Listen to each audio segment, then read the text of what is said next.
যাই কিছু হোক না কেন। কিন্তু ভাইয়া।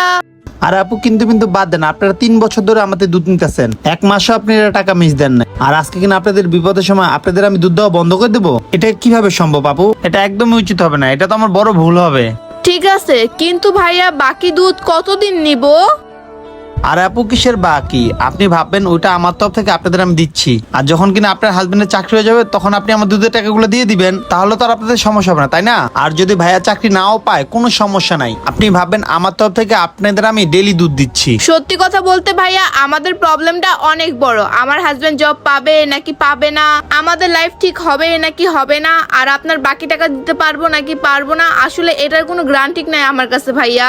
আর এইভাবে কি হয় ভাইয়া? আপনারও তো অনেক লস হয়ে যাবে। দেখেন আপু, মানুষেরই তো বিপদ আসে, তাই না? আর ভাই দেবে, আপনি তো আমার বোনের মতো, কখনো না কখনো আপনাদের লাইফটা তো ঠিক হবে, তাই না?